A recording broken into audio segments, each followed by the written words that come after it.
अस्सलाम वालेकुम। मैं हूं बेटा आपकी केमिस्ट्री टीचर हफ्सा राना, नाम याद है? ओके। और ये है आपका प्यारा सा केमिस्ट्री चैनल आसान केमिस्ट्री। अब होगी केमिस्ट्री आसान। कैसे? चलें जी, आए देखते हैं। आज का हमारा टॉपिक है मैस स्पेक्ट्रोमीटर। ये भी चैप्टर 1 से लॉन्ग क्वेश्चन के तौर पर पूछा जाता है। अगर बेटा ये लॉन्ग क्वेश्चन आ जाए, ये बहुत लेंथी है, इसको हैंडल करना सबसे बड़ी बात है। हैंडल करना आपको बताऊं, ठीक है? हैंडल करना इसको मोस्ट इंपॉर्टेंट है। चलें चेक करते हैं कैसे। मैस स्पेक्ट्रोमीटर होता क्या है? याद रखें, जब भी किसी के एंड पर मीटर आ जाए तो वो होता है इंस्ट्रूमेंट, और अगर वाई आ जाए, वाई, तो वो होती है टेक्निक। मीटर आ जाए तो इंस्ट्रूमेंट, और अगर वाई आ जाए तो टेक्निक या प्रोसेस। अगली चीज है कि मीटर का मतलब क्या होता है? मीटर का मतलब होता है टू मेजर। क्या मेजर करना है? मैस मेजर करना है। मैस मेजर करना है हमने यहां पर। ओके, चल कैसे मैस मेजर करेंगे? परेशान बिल्कुल नहीं होना है। थोड़ा सा लेंथी टॉपिक तो है, बट नो टेंशन, क्योंकि अब होगी केमिस्ट्री आसान विद आसान chemistry bye Hafsa Rana. Okay, शुरू करते हैं इसको पढ़ना। नाम से जाहिर है कि ये कोई इंस्ट्रूमेंट है which is used to measure। ये मेजर करने के लिए यूज होता है। क्या मेजर करता है? Exact masses of different isotopes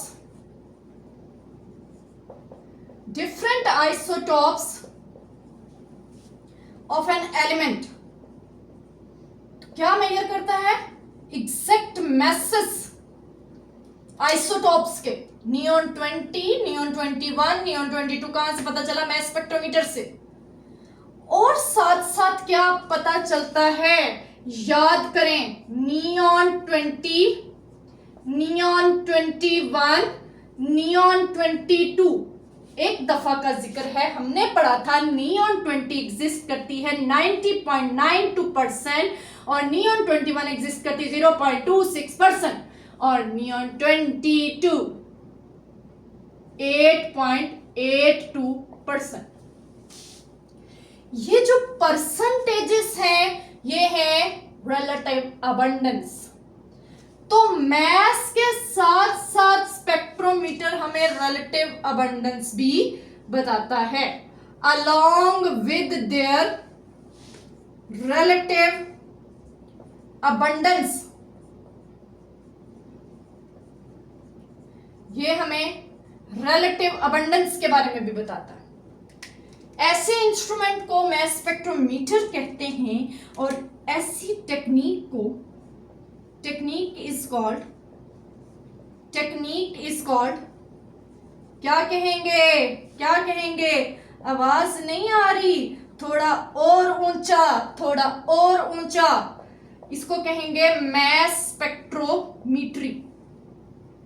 technique is called mass spectrometry. मैंने आपको ऑलरेडी बता दिया था, जब एंड पर वाई आ जाए तो वो टेक्निक या प्रोसेस होता है। आगे चलते हैं बेटा। ये जो मैस स्पेक्ट्रोमीटर होता है, इसकी दो टाइप्स हैं। किसकी?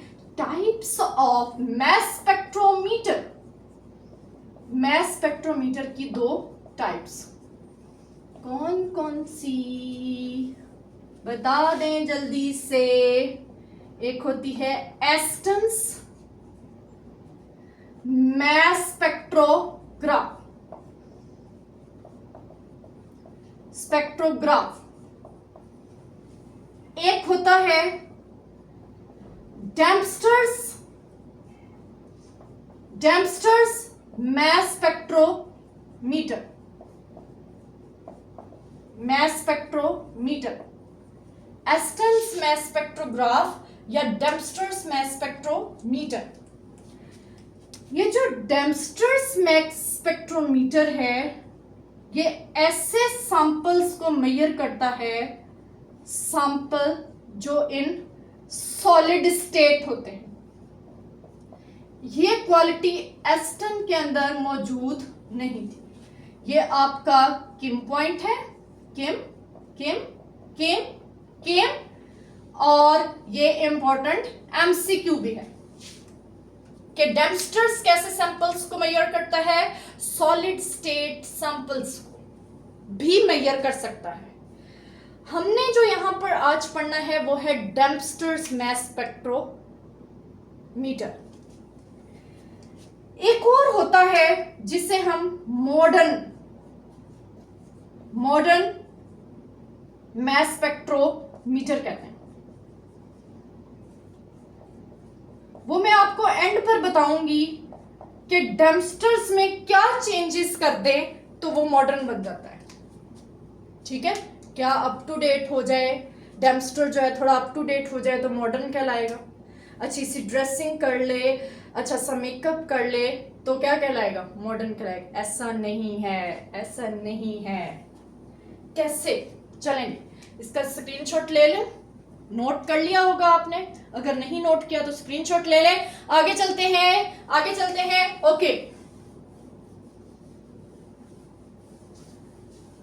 हमने अब पढ़नी है स्टेजेस। और स्टेजेस को अगर पढ़ने से पहले मैं आपको एक और चीज पढ़ा दूं, परेशान तो नहीं हो जाएंगे। वो इसका शॉर्ट क्वेश्चन भी है, शॉर्ट क्वेश्चन पूछा जाता है, principle of mass spectrometry. Principle, principle किसे कहते हैं? प्रिंसिपल कहते हैं, प्रिंसिपल आसान लफ्जों में आपको बताती प्रिंसिपल किसे कहते हैं। मेरे हमसाई आंटी ने, नेबर आंटी ने वॉशिंग मशीन ली। हम उसे देखने के लिए गए। हमने कहा कि आंटी ये वॉशिंग मशीन कैसे काम करती है? उन्होंने कहा इसका ऐसे ढक्कन ऊपर करेंगे, इसमें पानी डालेंगे, इसमें सर्फ डालेंगे, इसमें कपड़े डालेंगे, टाइमर लगाएंगे और इतने टाइम के बाद कपड़े वॉश हो जाएंगे। बेटा उन्होंने हमें करके नहीं दिखाया, चला के नहीं दिखाई, सिर्फ बताया। ये जो किसी की वर्किंग को बताना होता है चंद लफ्जों में, ये प्रिंसिपल होता है। तो हम मैस स्पेक्ट्रोमेट्री का प्रिंसिपल पढ़ते हैं। In this technique, in this technique जो सैंपल है, a sample is first volatilized। वोलेटिलाइज करना कहते हैं वेपोराइज करना, गैसियस स्टेट में कन्वर्ट करना। क्या कर रहे हैं, क्या चल रहा है, क्या चल रहा है, इधर देख ले। चल ये रहा है, ये कोई सैंपल था। अगर ये सॉलिड या लिक्विड स्टेट में है सैंपल, तो इसे पहले किसमें कन्वर्ट करेंगे? वेपर्स में, और वेपर्स को यहां आगे पास करवा दें। A sample is first volatilized and then फिर क्या करेंगे उसके साथ? And then ionized, फिर उसको आयोनाइज करेंगे। आयोनाइज कैसे करेंगे देख लेते हैं। आयोनाइज करने के लिए हम यहाँ पर फिलामेंट यूज करेंगे। फिलामेंट के अंदर से इलेक्ट्रॉन्स निकलेंगे और वो इन वेपर्स को, पीछे से आने वाले गैसियस स्टेट वेपर्स को आयंस में कन्वर्ट कर देगा। कौन कन्वर्ट करेगा? आयोनाइज्ड with the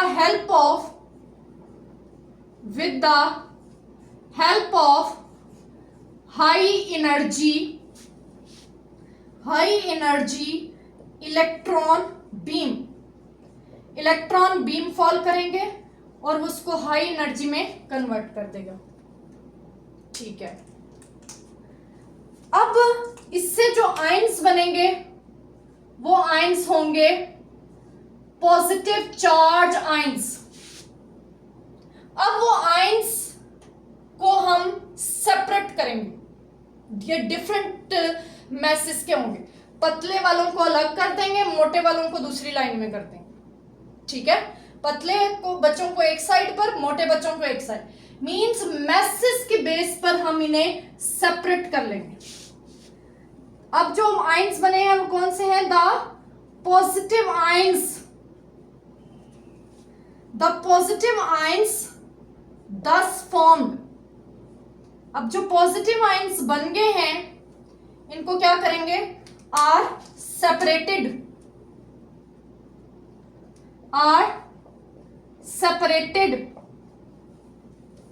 सेपरेटेड कैसे करेंगे? On the basis of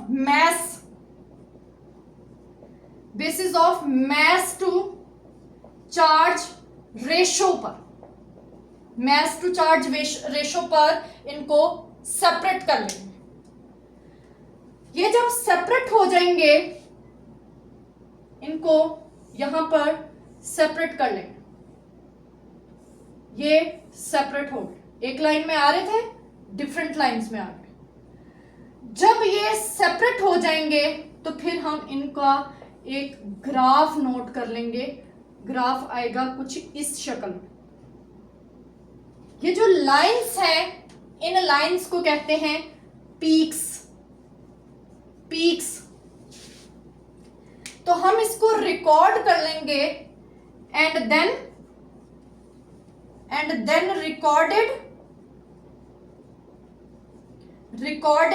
in the form of peaks. Peaks की शक्ल में हम इसको रिकॉर्ड कर लेंगे। ये हमने इसको चंद लफ्जों में पूरा इसका प्रिंसिपल एक्सप्लेन कर दिया।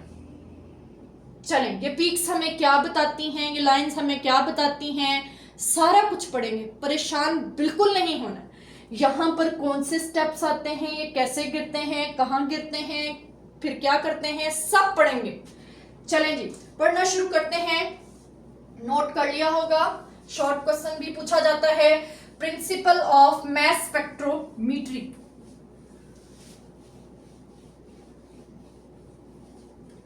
आगे चलते हैं। अब हम स्टेजेस पढ़ेंगे, स्टेप्स। कौन कौन से स्टेप्स हैं? एक है vaporisation chamber, okay.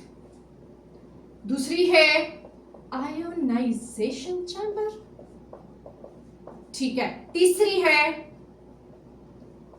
Acceleration chamber. चौथी है डिफ्लेक्शन, साथ साथ याद कर लें, मैंने आपसे सुनना है अभी ये डिफ्लेक्शन चैम्बर। फिर आ जाएगा इलेक्ट्रोमीटर।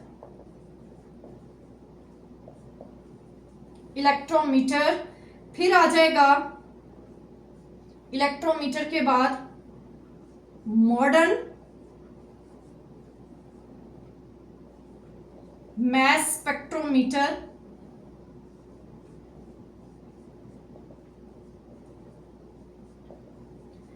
और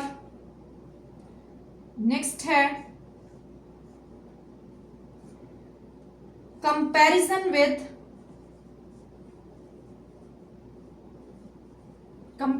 विद कार्बन 12। चेक करने दे कहीं ये फ्रेम से बाहर तो नहीं चला गया। ओके, अब हम इसको 1 बाय 1 पढ़ लेते हैं। इतनी एनर्जी डाउन क्यों हो गई है? नो, अभी बूस्ट अप होने लगी energy. Vaporisation chamber, vaporisation chamber. अच्छा बेटा, इसको पढ़ने से पहले हम एक बार इसकी डायग्राम भी साथ साथ ड्रॉ कर लेते हैं। यहां हम इतने पोर्शन में इसकी डायग्राम ड्रॉ कर देंगे, फिगर। और यहां पर हम पढ़ते हैं कि वेपोराइजेशन चैम्बर में क्या होता है। ओके, वेपोराइजेशन चैम्बर में a sample is converted into vapors। पता था आपको कि यही होना है, क्यों? नाम से जाहिर है, vaporisation. A sample is converted into vapours. और दूसरा क्या होना है बेटा, साथ ही हम इन वेपर्स का ये हाई हीट देकर हम किसी चीज को वेपर्स में कन्वर्ट करते हैं, और वो बहुत ज्यादा हीट की वजह से, काइनेटिक एनर्जी की वजह से वो एक दूसरे से टकरा रहे होते हैं। वहीं अगर हम उनके टकराव को रोकना चाहते हैं, उनकी कोलिजन्स को कम करना चाहते हैं, उनकी लड़ाइयों को कम करना चाहते हैं, तो हम उनका प्रेशर कम कर देते हैं। दूर दूर हो जाएंगे, जब दूर दूर हो जाएंगे तो लड़ाइयां भी कम होंगी। तो pressure is kept very low, pressure is kept very low, बहुत कम कर देते हैं। कितना कम कर देते हैं? 10⁻⁻7 से 10⁻⁻6 टॉर। बेटा ये आपका किम पॉइंट है, और ये आपको एमसीक्यू में पूछा जाएगा कि कितना प्रेशर रखते हैं वेपोराइजेशन चैम्बर में।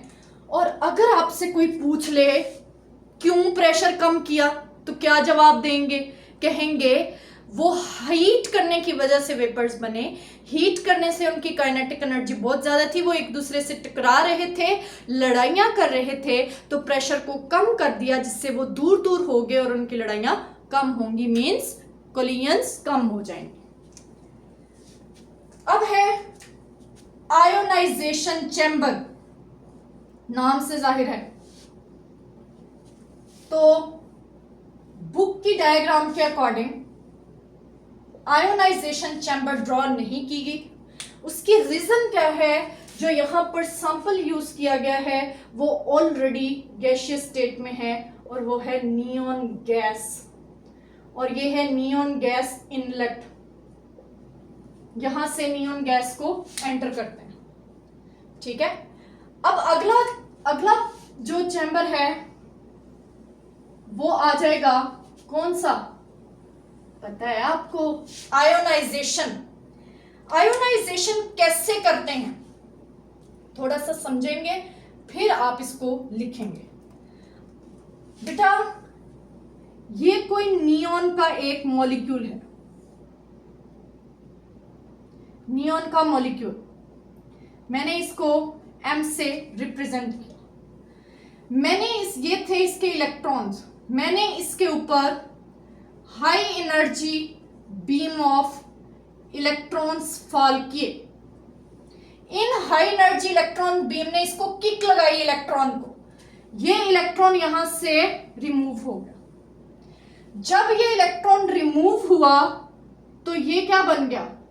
इसका इलेक्ट्रॉन हो गया पहले से कम, एक इलेक्ट्रॉन कम हो गया, अगर एक निकला है तो इट मीन्स ये अब क्या बन चुका है? M positive.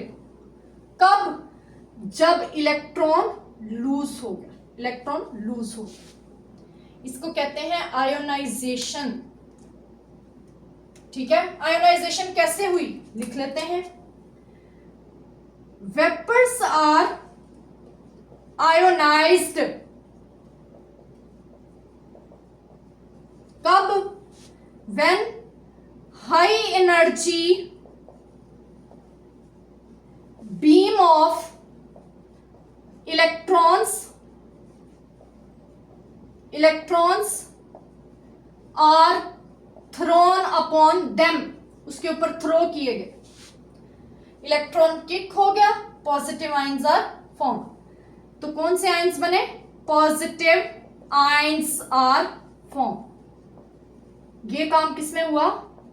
ये हुआ आयोनाइजेशन चैम्बर में। वेपर्स आयोनाइज हुए कैसे? जब high energy beam of electron उनके ऊपर थ्रो की गई। तो इसको डायग्रामेटिकली भी शो करते हैं। यहां पर सोर्स लगाया इलेक्ट्रॉन बीम का, और वो सोर्स क्या है? Heated filament. ये इलेक्ट्रॉन्स को शावर करेगा। पीछे से जो नियॉन गैस के वेपर्स आ रहे हैं, नियॉन गैस के जो वेपर्स आ रहे हैं उसके ऊपर गिरेंगे। वो वेपर्स जो हैं वो किस में कन्वर्ट हो जाएंगे? पॉजिटिव आयंस में। ये पॉजिटिव आयंस में कन्वर्ट हो जाएंगे। ये जो पीछे से नियॉन गैस के वेपर्स आ रहे थे, गैस के मॉलिक्यूल्स आ रहे थे, उनके ऊपर हीटेड फिलामेंट से इलेक्ट्रॉन्स थ्रो किए गए तो वो पॉजिटिव आयंस बन गए। अभी तक हमने इतना पढ़ा है जी। इसको नोट कर लें, नोट कर लें बेटा, नोट कर लें। ओके, नोट कर लिया है, आगे चलते हैं। अगला है एक्सेलरेशन। एक्सेलरेशन पता क्या हुआ है बेटा? ये जो पॉजिटिव आयंस बने हैं ना, ये ऐसे ढीठ बन के खड़े हो गए, हिल जुल ही नहीं रहे, मूव ही नहीं कर रहे हैं। इनको अब हम क्या करेंगे? इनको हम मूव करवाएंगे, और जब हम इनको मूव करवाएंगे तो इसको कहेंगे एक्सेलरेशन। एक्सेलरेट करना, ठीक है? एक्सेलरेट करना। ये चैम्बर कौन सा है? Acceleration chamber. ये पढ़ रहे हैं एक्सेलरेशन। एक्सेलरेट कैसे करवाएंगे? सुने, इनको एक्सेलरेट करवाएंगे, यहां पर लगाएंगे एक प्लेट, और वो प्लेट कैसी होगी? वो होगी परफोरेटेड, ताकि ये उसके अंदर से गुजर सके। ये तो रुके हुए, इनको कौन सी चीज मूव करवाएगी? चेक कर लेते हैं बेटा। इनको मूव करवाएगा जब हम दो प्लेट्स लगाएंगे, टर्मिनल्स बनाएंगे, पॉजिटिव टर्मिनल और नेगेटिव टर्मिनल। ये जो परफोरेटेड प्लेट लगाई है ये हो जाएगा नेगेटिव टर्मिनल, क्योंकि ये बैटरी के नेगेटिव एंड से अटैच होगा। हम यहां पर पोटेंशियल डिफरेंस अप्लाई करेंगे बैटरी के जरिए, यहां पोटेंशियल डिफरेंस अप्लाई करेंगे बैटरी के जरिए। तो ये जो प्लेट है इस पर चार्ज आ जाएगा नेगेटिव, और ये पॉजिटिव आयंस नेगेटिव की तरफ अट्रैक्ट होना शुरू हो जाएगा। और चूंकि ये परफोरेटेड है, इसमें होल्स हैं, इसलिए ये पास आउट हो जाएगा।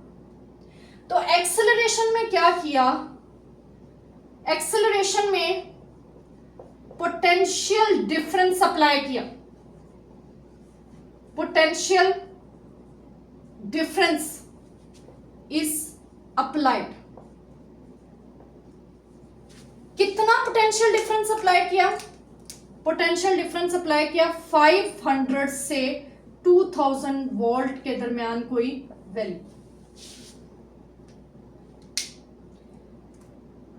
अब आयंस जो हैं मूव करना शुरू हो गए।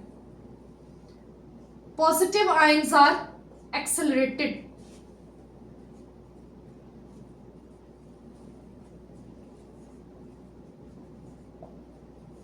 पॉजिटिव आयंस जो हैं वो एक्सेलरेट करना शुरू हो गए और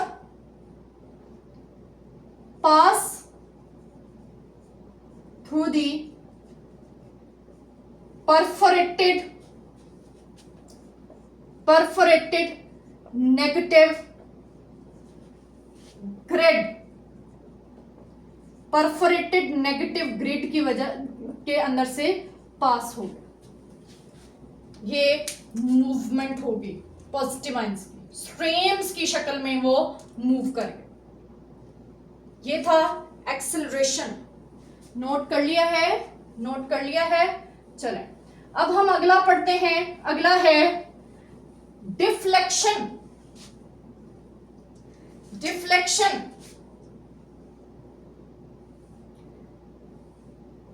जी, डिफ्लेक्शन क्या होता है?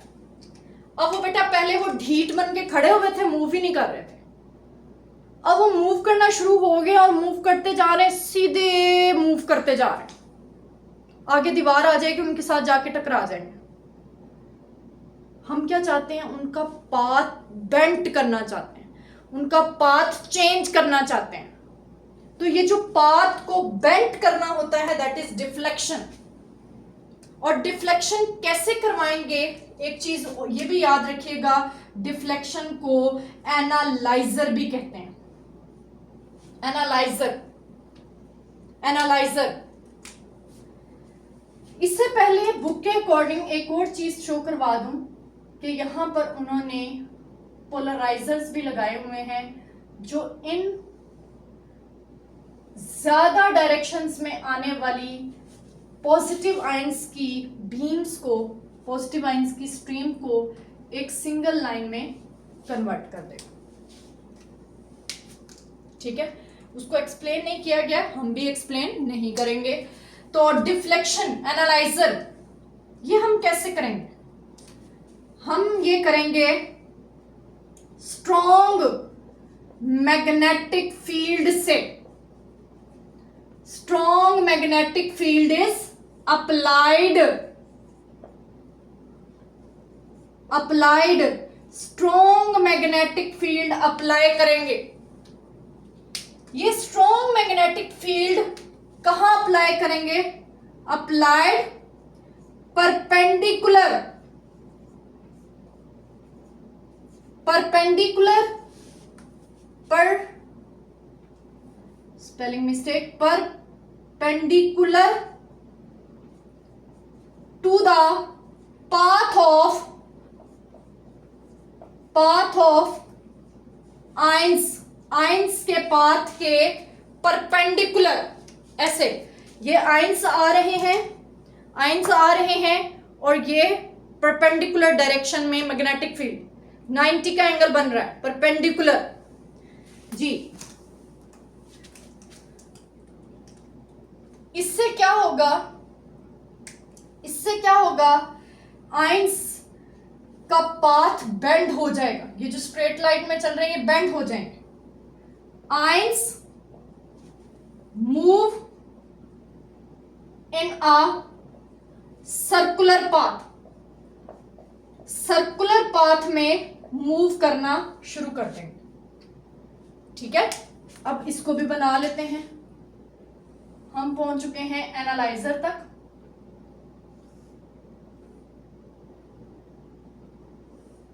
ये है बेटा एनालाइजर मैग्नेटिक फील्ड। यहां से अब ये सेपरेट होकर नीचे गिरेंगे। कैसे सेपरेट हुए हैं बताती हूं। ये है, इसको लेबल भी कर देते हैं। ये क्या है? ये है एनालाइजर। एनालाइजर मैंने फिर से बता दिया, पॉजिटिव आयंस यहां इस तरह मूव कर रहे थे, इस डायरेक्शन में,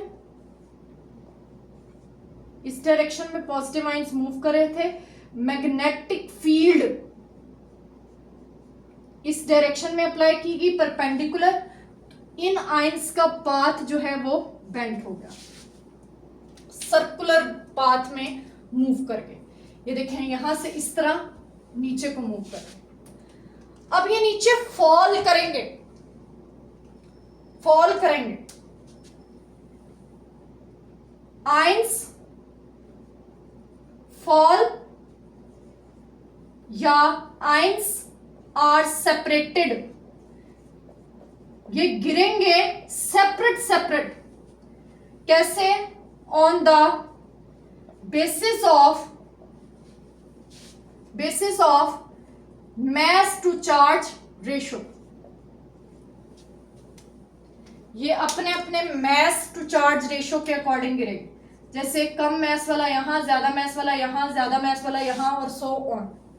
अलग अलग मैस के अकॉर्डिंग ये गिरेंगे। अब ये मैस टू चार्ज वैल्यू हमें क्या इंफॉर्मेशन देती है, चेक करते हैं। एक फॉर्मूला लगाया जाता है, mass to charge ratio is equal to h square r square over 2e।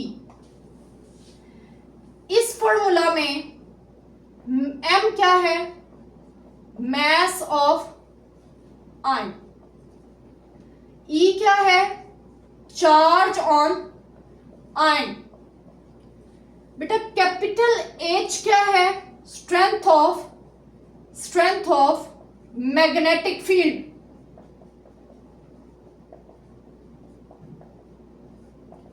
और R क्या है, R भी बताती हूं। E क्या है, ये है पोटेंशियल डिफरेंस जो हमने अप्लाई किया था नेगेटिव ग्रिड, और R क्या है, रेडियस ऑफ कर्वेचर।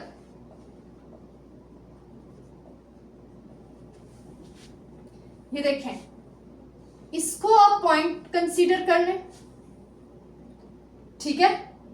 यहां से 20 का इतना डिस्टेंस है, 21 का इतना है, और 22 का इतना डिस्टेंस है। इस डिस्टेंस को कहते हैं आर। जितना मैस कम उतना आर कम। क्या पॉइंट बनता है, smaller the value of m over e, smaller is the radius of curvature, means वो करीब गिरेगा,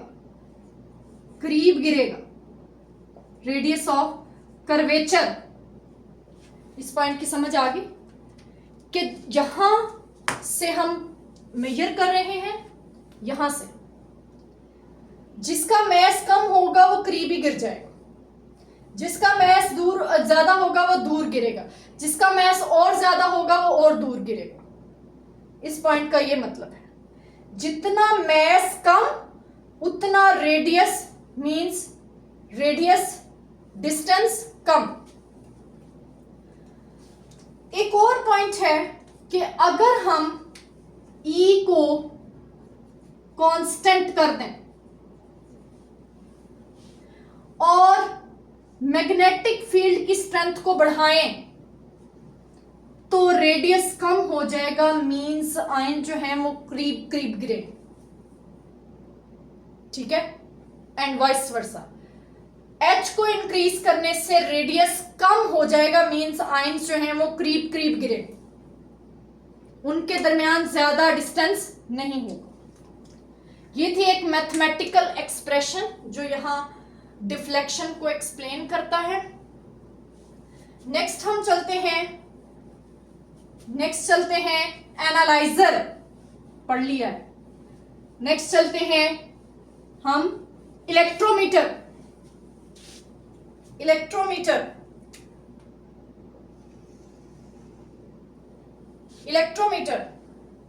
इलेक्ट्रोमीटर को एक और नाम भी देते हैं, इलेक्ट्रोमीटर को नाम देते हैं आयन कलेक्टर। अब वो जो आयन है वो आके इलेक्ट्रोमीटर के ऊपर गिरे, ions fall on electrometer.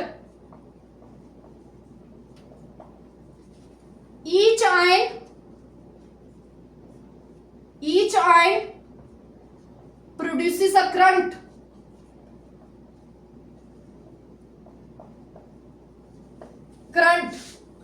Ions electrometer के ऊपर गिरेंगे और जैसे ही गिरेंगे करंट प्रोड्यूस होगा। अब इस करंट की स्ट्रेंथ को मेजर किया जाएगा, strength of strength of current gives relative abundance of isotopes. Relative abundance of isotopes. जितनी स्ट्रेंथ ऑफ करंट मीन जितना कोई आयन गिर के ज्यादा करंट प्रोड्यूस करेगा उतनी रिलेटिव अबंडेंस ज्यादा आएगी, मीन्स उतनी पीक ज्यादा बने। ऐसे एक पॉइंटर लगा दिया जाता है, पॉइंटर जितना करंट स्ट्रेंथ ज्यादा होती है पॉइंटर उतना ऊपर चला जाता है, जितना करंट स्ट्रेंथ कम होती है उतना पॉइंटर नीचे रहता है, जितनी करंट स्ट्रेंथ और ज्यादा होती है वो और ऊपर चला जाता है। इस तरह से ये कुछ पीक्स आ जाती हैं। अब है मॉडर्न मैस स्पेक्ट्रोमीटर। वो क्या करता है, यहां पर वो डेम्स्टर जो है वो यहां तक ही होता है, वो रिलेटिव अबंडेंस दे देता है। ये जो मॉडर्न मैस स्पेक्ट्रोमीटर है ये देखिएगा, ये क्या होता है कि इलेक्ट्रोमीटर को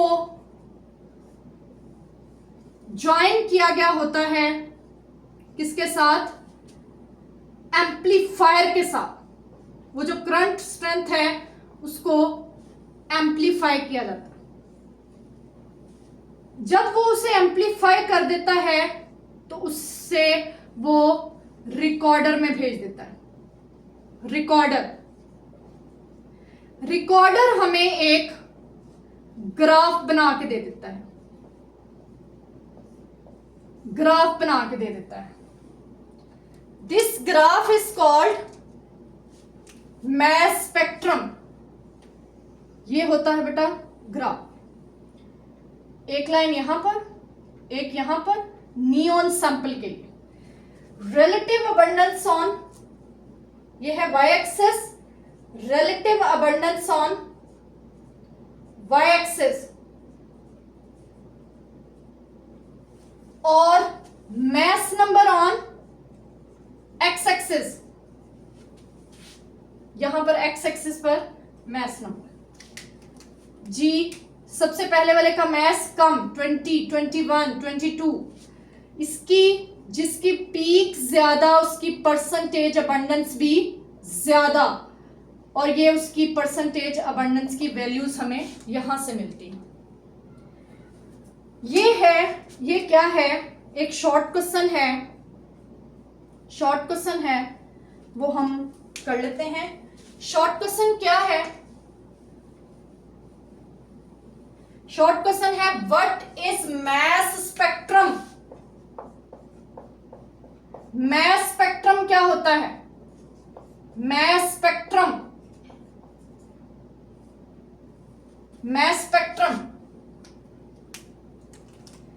if a graph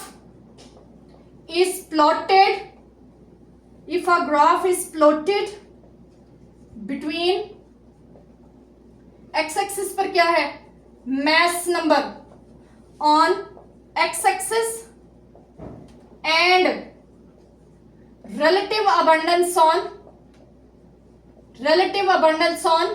y axis,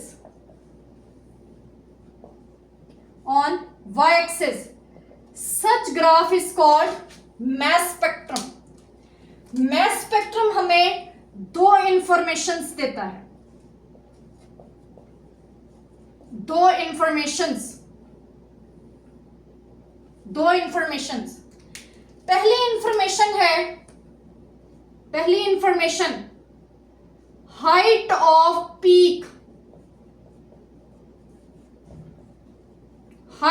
peak, जितनी हाइट ज्यादा उतनी रिलेटिव अबंडेंस ज्यादा। एक इंफॉर्मेशन हो गया height off peak, abundance.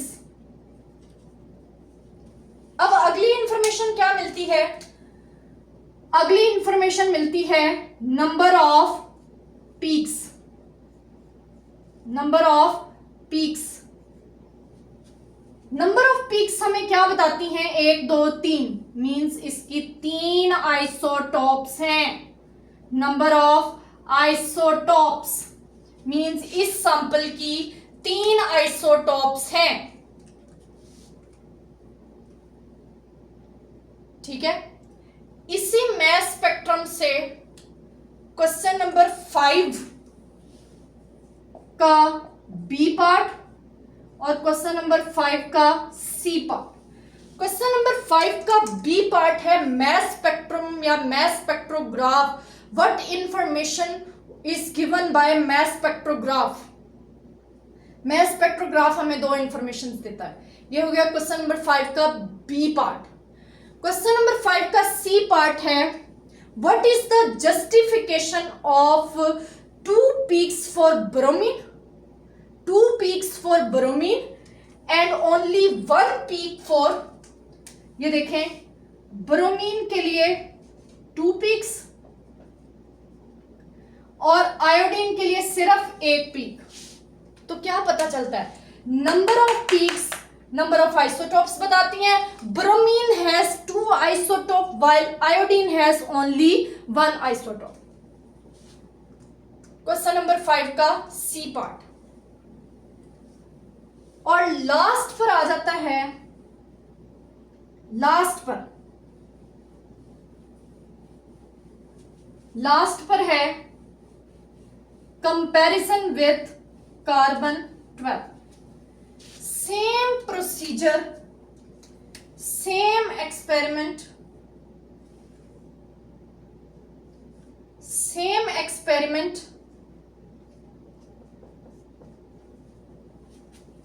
is performed with carbon 12,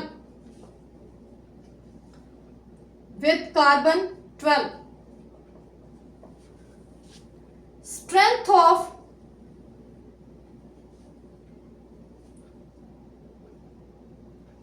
comparison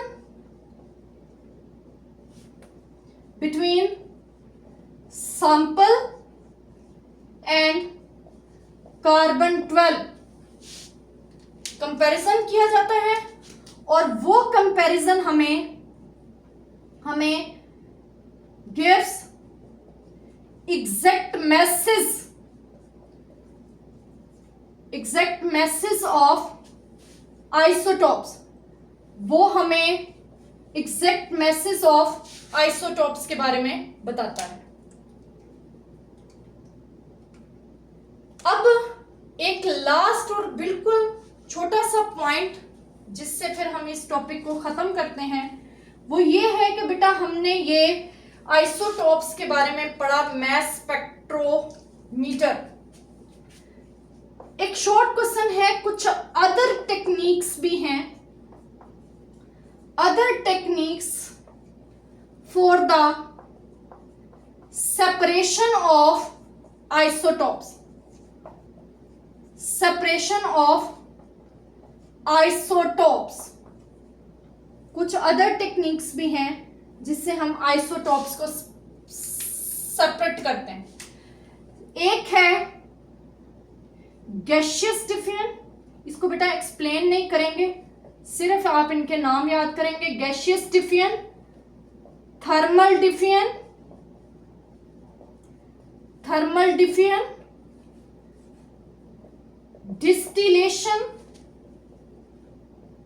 distillation, ये आपने नाम सिर्फ याद करने हैं, 6 नाम है। Distillation, ultra centrifuge,